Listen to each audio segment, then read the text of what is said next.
Hey, it's Dee. It's a brand new episode coming right for you, right on the FTO network. Enjoy.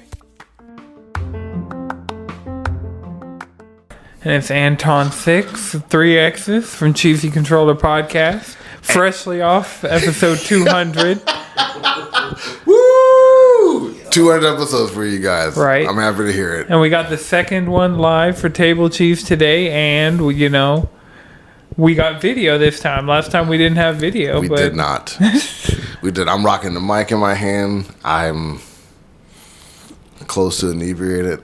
And this is the show. We got a lot of stuff going on. Yeah. Hanging out in Radic Record Studios. Yeah. That's that correctly? Yes, sir. All right. Well, Radic Records. See, I knew it was the other way around. I was practicing on my way here.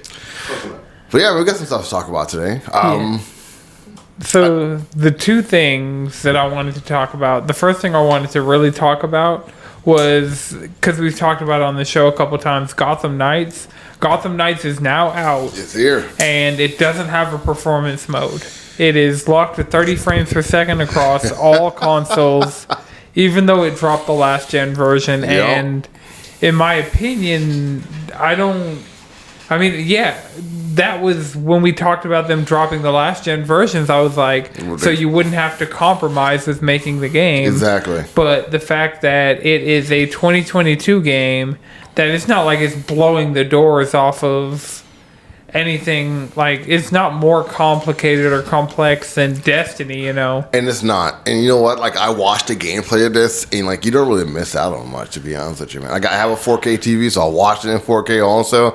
Like, it doesn't really lag. I feel like, you don't really miss out on much not having the 30 frames per second, to be honest with you. Kind of like how Requiem for a Plague is also not 60 frames per second. It's 30 as well. And both of these games. So, like, if you're looking at it, it's just kind of like a different thing. Like, 30 frames per second was the norm on PS3, and then PS4, certain games would run at 60, but since PS5's been out, like, almost everything is doing between 60 and 120 frames per second.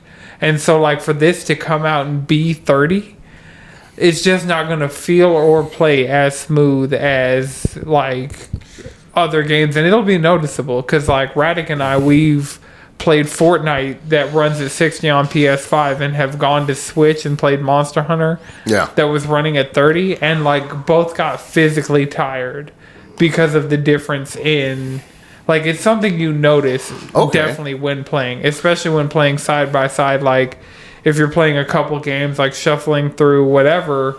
I know a few people, like, I don't know anybody personally who's playing Gotham Knights, but Plague Tale Requiem, like, I know a few people playing that, and it's just, and I understand that that's a smaller team, but, like, for WB games, there's no reason that this game, like, just on a technical level, like, as far as the content, like, it's kind of take it or leave it as far as that goes. I can get that. Yeah, technically, like, nothing I'm seeing here is like, oh, there's no way they could have got this running at 60. So, like, maybe they should have given it more time, or, like, I don't know what they could have done, but, like, 30 frames per second on a current gen game. And, like, some people were saying that the Series S is holding it back, but that's no excuse for the PS5 version. If it's made and optimized for a PS5, it should be running at 60 frames per second on a PS5. Now, see, like, I've been watching this game play out probably for 2 hours this morning. Yeah. And, like, hearing, like, you guys describe, like, the game you guys were playing before, and, like, how, like, that kind of didn't hold up to your standard. Now, when characters that, like, say you're about to fight one of these characters in this game and they don't hit you while you're standing right next to them, would, like, the 60 frames per second affect something like that? A little bit, but it's more so like we're watching it, and it's of course running at 30 frames per second in this, but you notice stuff like that a lot more when playing it. It's just kind of, it's more of like a hands-on controller versus like looking at it. Like, sure, it might affect input speed, but the fact that it's running at 60 on PC shows that, like, the game's capable of doing it. It's just not, like, properly optimized. So you think they rush bringing it out just to make some cash, or for advertisement? Well, no, I mean, like, it just seems like they didn't prioritize that, and so... Then why would they hold it back then? Just like to let it come out exclusively on the new consoles? Well... Because the old ones were dying? If they were to hold it back, I would hope they would optimize it. Like, I hope whatever this team makes next, they learn from the mistakes of this game. I mean, if they get the chance, if it doesn't make the sales, like, they may not get a chance. Like, W Montreal may be done after this. Well, I mean, they had so much, and the other part about this is they had so much time since Batman Arkham Origins to make this game.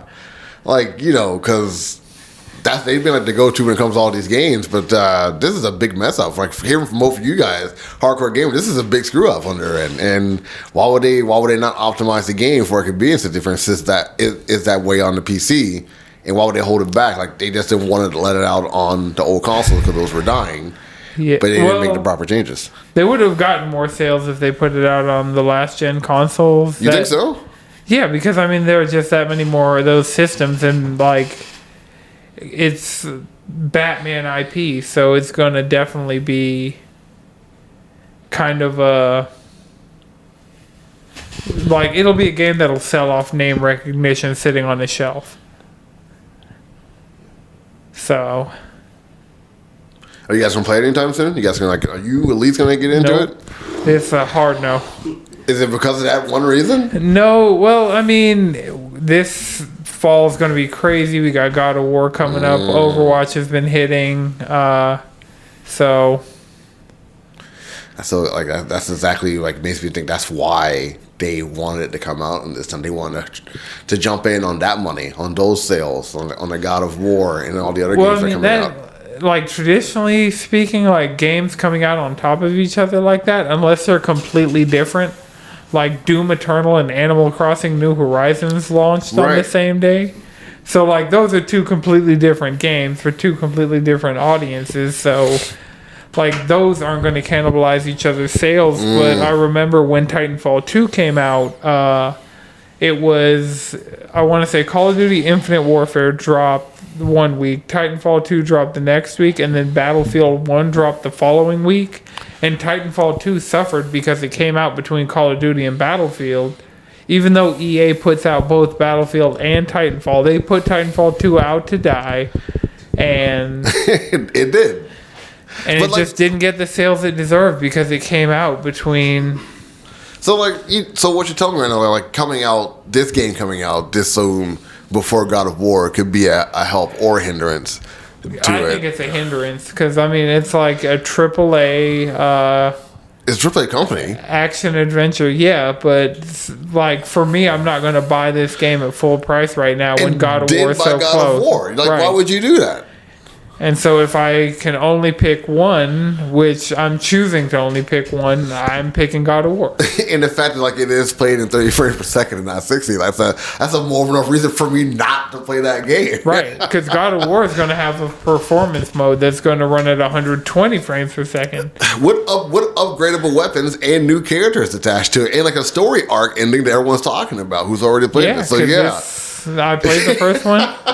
I haven't actually played any of the Arkham games for any extended period of time, so, and I know this is technically not in the same Arkham, but I mean it's similar enough gameplay. Yeah, and like seems similar storyline too. It seems like the Joker's dead in this also. Well, the Joker has been dead for a while. But like this is a different universe. Oh yeah. Like so, like the Joker is presumably dead in this universe too. So yeah. I don't get it, man. I don't get it. I watched like how Batman died inside this too. Like there's no spoilers. Like you see it literally in the first 5 minutes of the game. So it was interesting, Def. Honorable. All right. So yeah, the other thing I wanted to talk about was Platinum Games and Jennifer Hale coming out.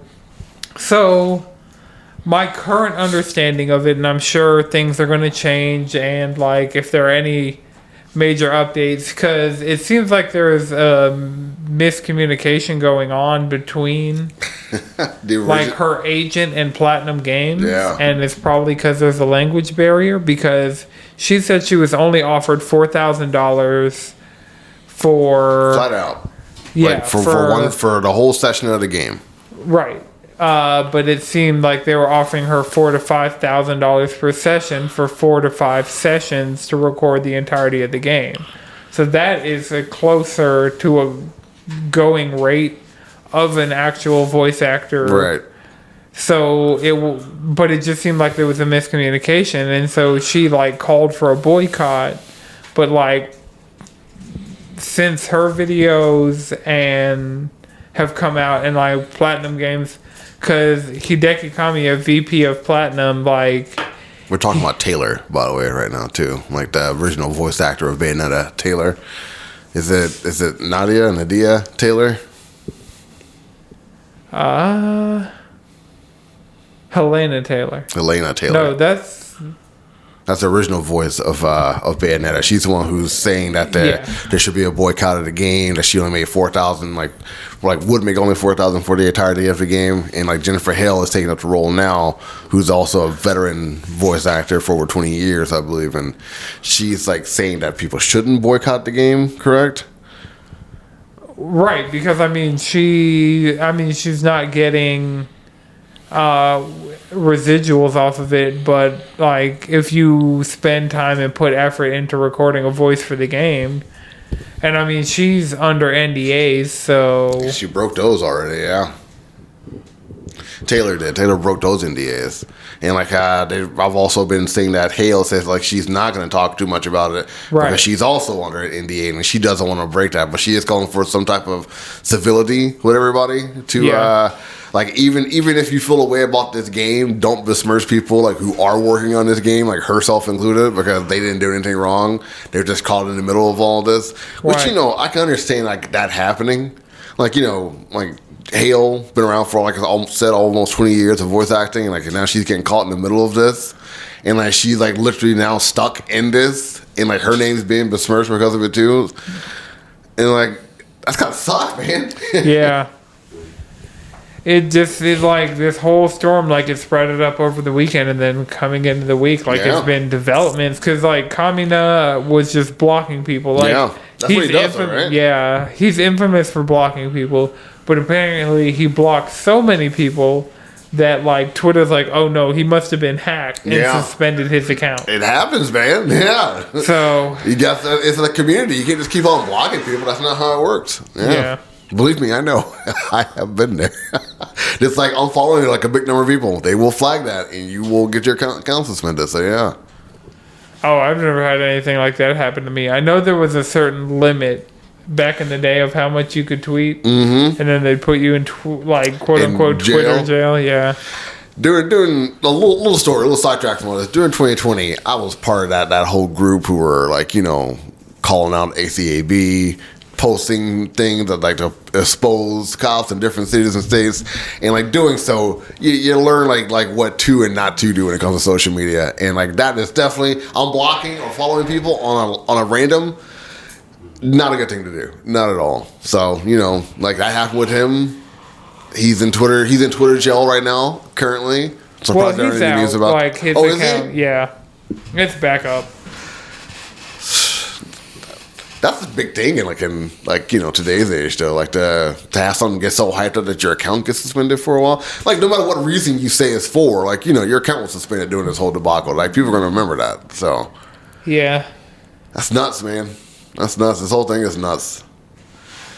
Like I don't really have an opinion about it because like it doesn't involve me. But this whole situation is it gonna make you not want to play the game? How's that? So I'm gonna personally pass on it because I haven't finished Bayonetta 2. Like it's not a pass like indefinitely. Like it's kind of like it's one that I have on my radar, but it's just not one of the big ones I have planned to like get into this fall. That's interesting. So like I have no investment in this game, so like whether I play it or not is irrelevant. But this does remind me a lot of what happened with Rings of Power. Like all the racists saying what they were saying about that game, about that TV show, like how like there are no black elves and all that crap being like put out there over and over again. It made me not want to watch the show, and like the first episode was kind of blah to me because like I went into it with that mentality. Yeah, it's kind of like hard not to think that people are going to have this kind of mentality while they're playing this game also. whether they buy it or not. Like, that's going to be lingering in the back of their head the entire time. Yeah. Like, but at least it's not as bad as it seemed when she initially posted the video. It just seems like there's been some miscommunication. And that's the only way like, you can take it like this. Like, no one's really at fault anymore. Like, kind of getting swept under the rug right now. I never really got into Bayonetta. Like, the controls were too much for me, to be honest with you. Oh, no, I really like Bayonetta 1, and, like, that's, like, on my list of to replay it, and then 2... I have 2. I just haven't gotten around to it yet. I played the controls before. It reminded me a lot of Devil May Cry. Yep. I guess... It's that third-person character action, and Platinum are, like, some of the best in the business at it. Right. They're up there with, like, Team Ninja. So Platinum, Team Ninja, and I'm trying to think. And Devil May Cry team. Like, I know it's Capcom, but... Capcom, right. It's like one of the studios within Capcom. I think it's like Team Little Angels. Okay. No, that might have been something with Catherine. And the character, like Bayonetta herself, has like a cool aesthetic about her. She could be considered fan service if it wasn't for the fact that like that she knows what she's doing and she's aware like her sexual appeal. Owns it. Yeah. She owns it 110%. Like no one can do anything about it. So like, it's not even really considered fan service. Like she has like a genre of her own when it comes like to woman empowerment. Like and also being sexy at the same time. Like it's like a full circle, and like it's kind of hard like for people like want to push that away from like the gaming culture also because like it has a hard stake in the claim. Yeah, it's definitely a different vibe, a different feel when it comes to this character like Bayonetta. Because watching that clip we just saw, Team Little Devil. Okay. So, yeah, that's the team behind DMC. And, like, the combat director from DMC is going to be working on Final Fantasy 16. And that actually got a new trailer this week. I know I talked about some of these things earlier on Cheesy Controller, but the Final Fantasy 16 trailer, like... Dee, I think you especially should go watch this because this kind of shows a lot of the factions and the kingdoms and like some of the key players in like what the story of Final Fantasy 16. And yeah, they drop a lot of proper nouns and but it's really nerdy. But so wait a second, like this is a sequel to 15, you said? No, what this is the next game from the Creative Business Unit 3. This is the next game from them. Their previous / ongoing game is Final Fantasy 14. Okay. 15 was made by Team Luminous or Luminous Productions. And Luminous Productions, their next game is Forspoken, which is coming out early next year. That's rare. You rarely see like continuations like this in the Final Fantasy universe. They're usually like different worlds for each game. Well, yeah, this is a different world. So this trailer is specifically explaining the world of Final Fantasy 16. Okay. It's just the same team developing it. That's what you're getting at. Right. But Final Fantasy 14 being an MMO, like their masters at storytelling and their world building and lore is like next level. But like there's a barrier of entry of people not necessarily wanting to play a MMO. So this is their opportunity to make a single player core Final Fantasy game. Like Final Fantasy 16 is going to sell off just the merits of it being Final Fantasy being on the box and like the pedigree of Creative Business Unit 3. As far as like the common consensus, like they are great storytellers. Yeah. Like Yoshi P is directing this and directs 14, and like so this is going to be probably like a 60 to 80 hour JRPG. You're going to fight God. Like they have the icon battles, and this one particular shot in the trailer just looks horrible to me. Like, all the other shots and all the other trailers looks really good.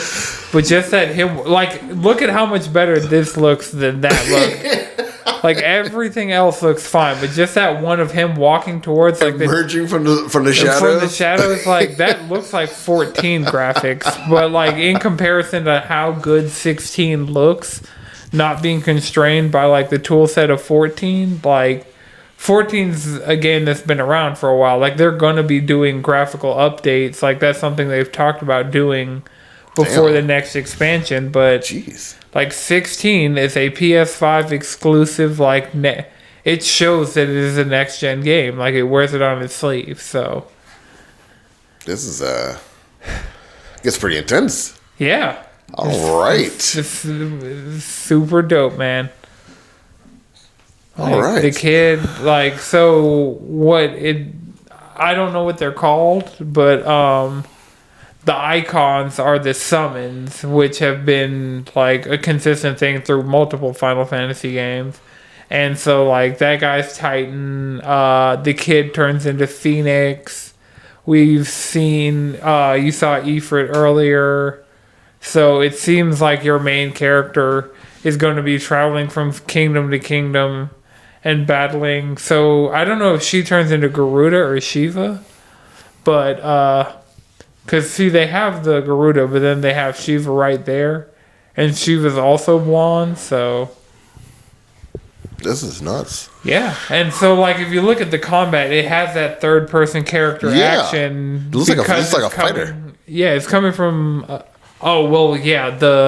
kaiju battles, like you have the big health bars like that on both sides, so it's like you're playing a fighting game essentially with that. But then the combat is like Devil May Cry 5 combat, which had immaculate combat. Right.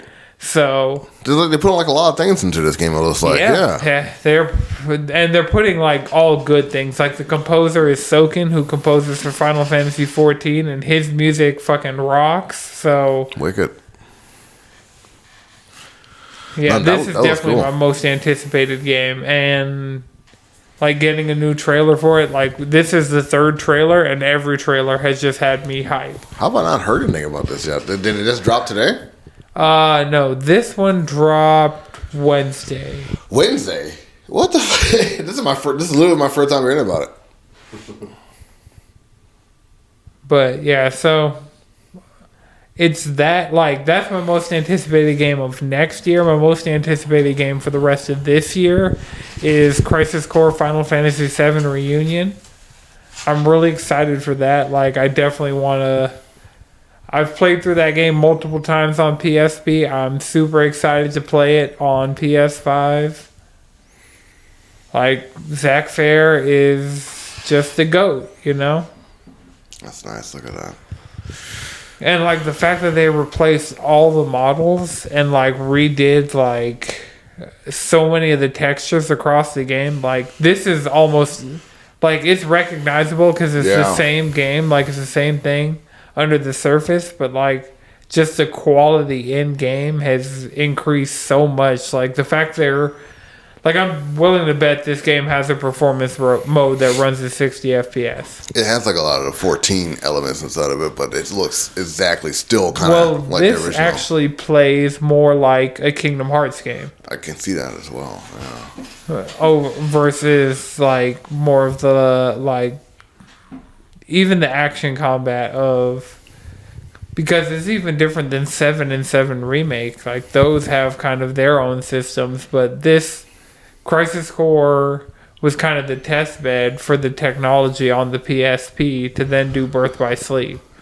Which is still regarded as one of the best Kingdom Hearts games. You know what? Like, let's hold this, because I want to go into a topic about, like, the remakes that are happening also. We'll come back, but I got to hit the head real quick.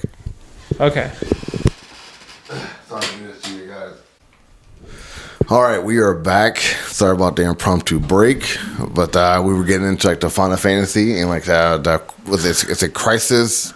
We have Final Fantasy VII Remake. We have Crisis Core Final Fantasy VII Reunion, and then we have a few other remakes that are happening. This one, right? Oh yeah, Silent Hill 2. We're getting a Silent Hill 2 remake from Bloober Team, which is also going to be exclusive to PlayStation, like console exclusive. So, and then we have like two this year, like two different remakes came out this year, of different games. I can't think of the name of like the games that they were, but I know a few other remakes came out this year. Metroid Prime, right? And that that was re-released. Is what that was. Metroid Prime was something that was rumored to be coming back this year, but we haven't gotten official confirmation of that yet. But I mean, like, remakes, remasters, like, ports, like, games. Oh, Resident Evil 4 is another one that's coming out soon. That's right. Like, is that saturating to you guys? Like, y'all know both of you like a good gamers. Like, I know, like, you personally are a hardcore gamer. Like, but like, do you like the remakes? Yeah, like if they're respectful to the source material and like bring it back and like make it quality and like modernize, because like games show their age a lot of the time. Yeah. And if you can modernize the game and like bring back something that's a classic for a reason, but like modernize it and like show it the respect it deserves and like treat it right. Like even there's a Legend of Zelda, the Game Boy one, not Link's Adventure. It was the Game Boy Advance, Link's Awakening. So they did a remake of that for the Nintendo Switch where like they completely changed the art style, but it's the same game. Like Final Fantasy VII, like, so if you look at it, like, it's like almost verbatim game wise. Yeah. But I mean, that's like a game that people really hold dear. Like, I know Game Master Herb, who we've talked about on the show before, it's one of his favorite games of all time. And so he knows the game like the back of his hand and just got the remake and will do things to challenge himself or like play the game completely just because he knows where everything is. But like, if you look at this, like, it's stylized and it's just a complete remake of visuals. And looks like a lot of those cool indie games you see out there every so often. Yeah, but the level of polish is something that like Nintendo is always like, Nintendo, the quirky nuances you see in certain games. Yeah that is definitely a Nintendo trait. That's like I don't know. Like I'm not sure. I'm negative about remakes. So I guess I haven't like gotten used to it. But I feel like it's also becoming a thing. Like it's also becoming like a new norm. Yeah, I mean that's kind of cashing in on nostalgia and like it's what sells these days. Yeah. Like, and I mean Resident Evil 4 remake is coming out after Resident Evil 2 remake and 3 remake like actually went and performed really well and like were things fans were happy about. So and 4 isn't that old, right? 4 is like still in the 2000s, like what, 2005? Well, I mean it's GameCube. Is it really? Yeah, that's what it originally came out. And the creator said if it came out anywhere other than GameCube, he'd chop off his head with a chainsaw. And then a couple years later, it came to PS2, and then has proceeded to come out. But he's still alive, so that's good news. Yeah, 2005. I was right about the year. I was wrong about the console. All right. Damn, I didn't know it was a GameCube. Yep. Apparently, one of the best versions is the Wii because like it fits really well with the motion aiming. So using the Wii remote as like the gun, like to aim, it seems like I do see more and more people using like peripherals and whatnot, like in the VR world. Oh yeah, this game has not this one in particular, but Oculus actually has an exclusive like VR version of Resident Evil 4, the original. Like playable front to back, completely in VR, where you're like first person as Leon. So. I wonder why that's not being propped up. Have you guys played it yet on the VR, on the Oculus? No, I don't. Interested? Huh? Okay. Right. I'd definitely give it a try. I'm big in like into anything VR. I want to get into VR. I played it when I used to work at Best Buy a few years back. And I used to like just try to hop on and play whatever I possibly could. Yeah. I was at Main Event last week. What have been your favorite VR games? I wouldn't say favorite, but like the ones I played, like is the Batman one. Mostly the ones that are on that were originally on the PS4 when that first came out. Yeah, the PSVR. They had a vendor there. Cool dude. I still follow him on Snapchat. Like he had like a lot of VR games constantly that he had there, and I just play whatever was there. I would put it on and just go at it, man. Yeah. Yeah. So no names really. I think like the what's Rocket Ball, one of them. It's hard to remember. But like I knew I had a good time doing it. That's actually when I was starting to get my decline out of games. If you want to hear about our games, make sure you listen to the previous episode. It was a good time. We talked about all of our first games. Yeah. You got like a long list, man. But that's mostly like I want to talk about the Requiem for a Plague. I know it was a sequel. Did you ever get a chance of playing that? No, I know Juan Oni Noir X on Twitter, one of our friends, he got really into A Plague Tale Innocence, which was the first one, and this is the Plague Tale Requiem, which is like they were actually able to turn the game around quickly, especially for such a small team. Like they were able to like be nimble, and apparently the game just starts off and goes like it picks up right after the last one. No recap or nothing. You're just like added and in it. And so, but it definitely does look like. The thing is, it runs at 30, which again is a turn off for me. Like, I don't feel like we should be like compromising with frame rates this early on in the generation. But, yeah, what do you think, Dee? Like, is it looking like it's up your alley? I like the puzzles to the game, like having to shoot an arrow to get to certain A and B spot. Like you're still fighting against antagonists the entire time. I like the idea of that. The rats do frighten the fuck out of me. I'm not gonna lie to you. Okay. Like the plague of rats, I really don't want to be seeing that while I'm playing a game. Like I don't. It's a bit much for me. But the story about Hugo, the main character's brother. Like why he got sick and how he's still alive is something I wouldn't mind finding out the story of that. Okay. Like I know like not many people play games for the story, but I'm one this is few. One you would. Yeah. I'm definitely one of those few who will play a game for the story. Well, I'll be playing 16 for this story and gameplay and. We're looking at the rats right now. It's like sea of rats. Dude, no, thank you, man. Like I'm good. I don't need that in my life, like, man. They're all physics objects, so it's not even like that's like a texture. Like, no, it's a bunch of... There is rendering... Just a bunch of rendering balls that looks like rats. Yeah. 4K rats. 4K. You are correct. They're not ray traced, but, you know... There's some high-tech rats, like getting the torch, getting them to react to... I feel like if you want to get a little more interactive, you like have one bite you every so often or try to attack you. Yeah, that most likely happens. I'm willing to bet that's like a thing of like, if you try and like have one jump out at you.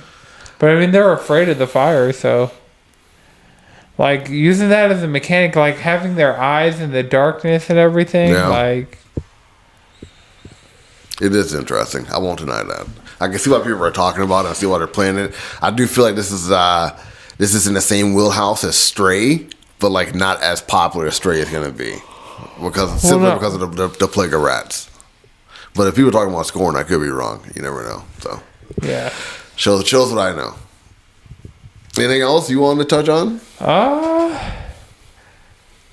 Not that I can think of. Persona 5 Royal's out on everything now, so... That was on the list of things to check out. I haven't had a chance to look into it. Yeah, I mean, it's a great game. We know it's solid from its original release on PS4, so now going in and having it on PS5. That's bold. I feel like your game came out, though. Them Fighting Herds also came out. Well, yeah, so that game's been out in early access for a while and had its 1.0 launch a while ago on PC. Okay. But it's just now coming to consoles. But, I mean, I have it installed on my Steam Deck because I've had it on PC since early access, so...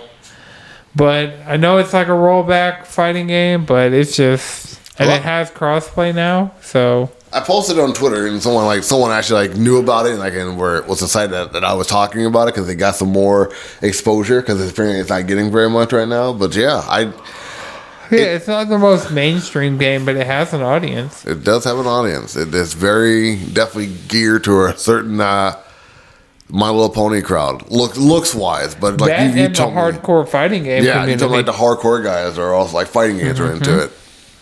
Because apparently mechanics are good despite the pretty aesthetics. I was playing Paprika when I was playing. Yeah, that's your go-to. Yeah, from the little bit I played, yeah. It looks like a fun game. It really does. It feels like it will give Multiversus a run for its money. It's definitely not going after the same crowd. Like, Multiverse is going after, like, a general, more mainstream crowd. Okay. Where them fighting herds is like, we know who we're going to get, and we're going to get them good. So this is their, like, a niche outlet, Yeah. is what you're saying to me. Okay. Yeah. All right, then. Well, I think that's it. I can see, like, you're reaching your full, man. Yeah. You had a busy day. Like, you've been at it. Definitely ready to go home and take a nap. Like, I'm super excited for that. Whew. That's what I did before I got here. But it's been a good show. It's been nice. Like, I can't wait to do like this again. Like the place looks nice, man. Yeah. We've got some upgrades. Got video. Like, it's different. For sure. Different. Okay. Well, remember, you can follow me around the internet, like, Cheesy Controller-Podcast.com. I was like, let's wrap it. Fuck this shit. I'm leaving. No, that's not fuck it. And I'm Dee and FTL Nerd Talk. You can find wherever you find FTL Nerd Talk. This has been a good time, man. Always good. You got me fucking crying over here.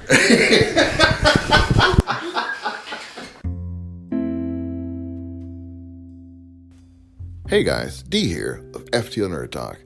I hope you enjoyed the podcast. Make sure you like, subscribe, follow, tell your friends about FTL Nerd Talk. Got a lot of different shows for all of you. Make sure you tune in every week for a brand new episode. Take it easy.